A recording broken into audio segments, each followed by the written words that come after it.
వరేవా ఇన్నొద్దులు మనము KTR sir, లోకేశం sir, Mahesh Babu అసుంటోళ్ళే ట్విట్టర్లు, ఫేస్బుక్లు, వాట్సాప్లలో బాగుంటారు అనుకున్నాం. కానీ టెక్నాలజీని వాడుడు లేట్ అవ్వచ్చేమో కానీ వాడుడు మాత్రం లేటెస్ట్ అంటున్నాడు గీ సారు. ఏడున్నా ఏ పనైనా ఒక్క టచ్ దూరంలో ఉంటా అంటున్నాడు.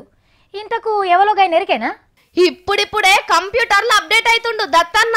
అందరికి ఫేస్బుక్లు పిట్టగుట్లను ఉంటే మన పెద్ద మనిషి ఏకంగా వెబ్సైటే తెరిచిండు.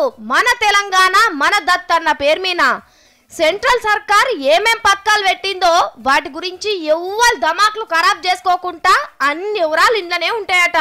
సెంటర్ సర్కార్ కూడా గింత మంచి ఆలోచన చేయలే. అట్లనే ఢిల్లీకి వెళ్ళి మనకేమేం పట్టుకొచ్చేది, పైసలు ఏడికెళ్ళి ఎన్నొస్తున్నది, ఈఎస్ఐ దావకానాన్ని ఎట్లా నడుపుతున్నది, పోరగాన్లకు కొలువుల కోసం ఏం చేస్తున్నది, ఇసోంటి ముచ్చట్లను కూడా రాస్తివంటే మా దత్తన్న షెబ్బాష్ అని మెచ్చుకుంటారు సారు పబ్లిక్ కు.